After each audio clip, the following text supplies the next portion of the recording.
Well, good evening. Welcome to the DBS Sports. I am Kenson Casimir. We begin tonight with cricket. West Indies' fast bowlers rocked Bangladesh again, reducing them to 50 for 6 in the final hour of play on the second day. This after Craig Brathwaite's 7-test 100 secured West Indies a 363-run first innings lead then.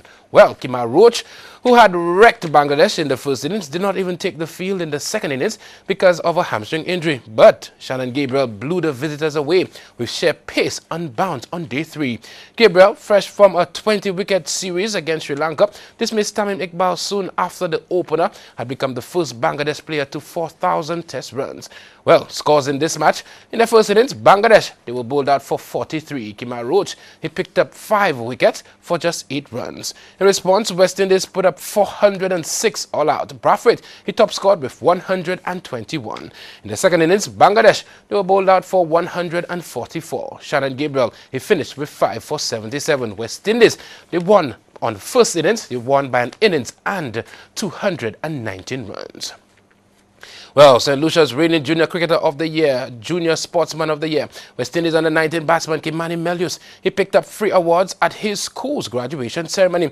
On Thursday, July 5th, the Babonneau Secondary School conducted what is described as a flawless graduation ceremony held at the Babonneau Catholic Church. The school principal, Mr. Terence Felino, and the staff must be commended on a job well done. Kimani Melius received the following awards: the Cricketer of the Year Award, Sportsman of the Year Award, and of course, the prestigious Principals Award. Another cricketer, Rene Montoute, received the award for technical drawing. Congratulations also goes out to other cricketers who graduated, including Jelani Cupid, Kendi Arno, and Cuthbert McVern.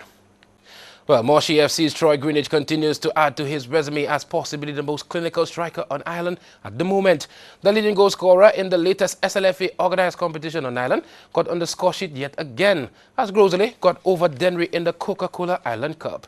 In the match rescheduled due to bad weather conditions earlier in the week, we saw third-place finishers in last year's Black Hat competition trounce the former 3-time champions 4 goals to 0. In the match played at the Marshall playing field on Thursday night, Troy Eto Greenidge, Nicholas Taliban Lawrence and Romeo Felix found the back of the net as Grosley booked their spot in the knockout round. As a result of the previous 2-0 victory over Denry last week, Grosley won over the 2 legs 6 goals to 0.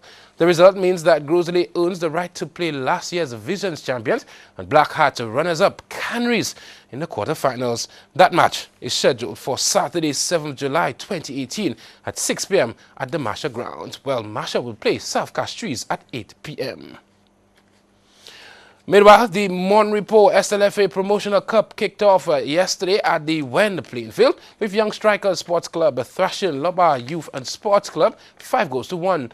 This was thanks to a hat-trick by Sylvius Stephen in the first 49th and the 53rd minute. Other goal scorers for Young Strikers were Radley Peter in the 9th minute and Jelani Smith in the 13th minute.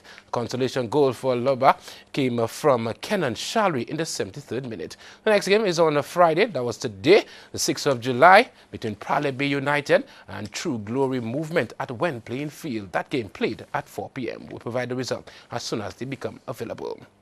Well, the Windward Island school games are just a few weeks away. Now, one of the outstanding players expecting to represent St. Lucia is Daniel Bissett. Bissett is from the community of Grosley. The 5'4" midfielder has played a number of games for St. Lucia at the youth level. He played in the CONCACAF Under-15 tournament in St. Martin and also played in the 2016 Under-17 World Cup qualifiers in St. Vincent. The 150-pound player also played in friendlies in Barbados and St. Kitts at the under-17 level.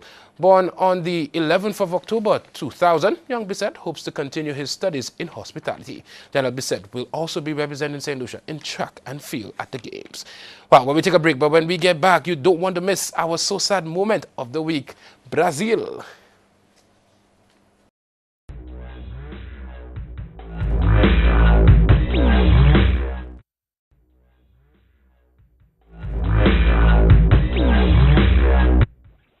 Welcome back. The annual Scotiabank Grade 6's summer camp will be held from July 9th to 13th at the PI Plainville and the Mindo Phillip Park. A minimum of 40 boys and girls at each venue is expected to be part of the one-week coaching program to be facilitated by the St. Lucia National Cricket Association Kiddie Cricket coaches.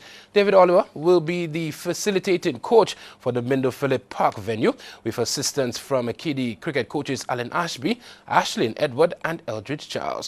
At the PI venue, Junior De Rose will be assisted by Roylin Cooper, Murphy William and Johan William. The camp concludes next Friday with the presentation of certificates and awards by representatives of the sponsor Scotiabank.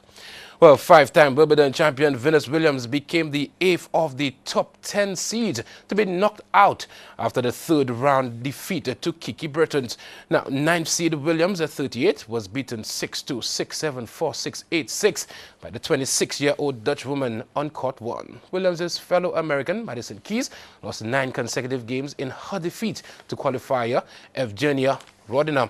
Now, the 10th seed lost 7-5, 5-7, 6-4 in 2 hours, 10 minutes against the Russian, who is ranked 120th in the world. Well, in the men's action, top seed Roger Federer continued his flawless record at this year's Wimbledon as he beat Germany's Jan-Lennard Struff in another routine win. The defending champion and 8-time winner needed 1 hour 34 minutes to win 6-3, 7-5, 6-2 on center court. The Swiss great has not dropped a set in 3 matches so far, extending his winning streak to 29 in a row. Federer, 36, will play French numbers 22 Adrian Manarino, and he beat Daniel Medvedev in the last 16 games. Well, Belgium, they are into the semi-finals of the World Cup.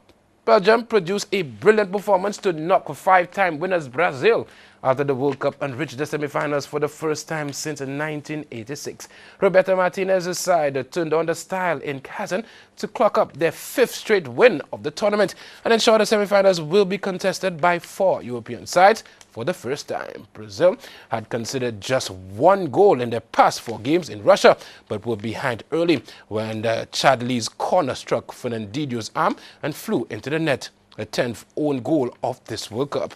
Fernandinho's Manchester City teammate Kevin De Bruyne doubled Belgium's lead with a sublime arrow to finish from 20 yards after Romelu Lukaku's powerful run. Well, Belgium, they won that encounter 2-1. Sad. Meanwhile, France are into the semi-final of the World Cup for the first time since 2006 after seeing off Uruguay with the help of a terrible error by goalkeeper Fernando Muslera. Now, in terms of excitement, this quarterfinal did not come close to Le Bleu's win over Argentina in the last 16, but will still be remembered for the contrasting fates of the 2 goalkeepers. France won that encounter 2-0. Well, this takes us to our so sad moment of the week. With Lugo Loris producing a contender for save of the tournament, his opposite number made a mistake that was even more memorable. Take a look. For Griezmann, if they want to use him, Tolisso eventually shuffles it that way. Griezmann's effort, spilled by Muslera in his error. And he knows it. For Griezmann, if they want to use him, Tolisso eventually shuffles it that way. Griezmann's effort, spilled by Muslera in his error. And he knows it. Well, in a day when the team many thought would win the World Cup departed, that's Brazil, so sad, this comedy of an error definitely topped all events in the last couple of days. Well, that's our so sad moment of the week. That's sports. Let's take a look at the weather. DBS News continues after the break.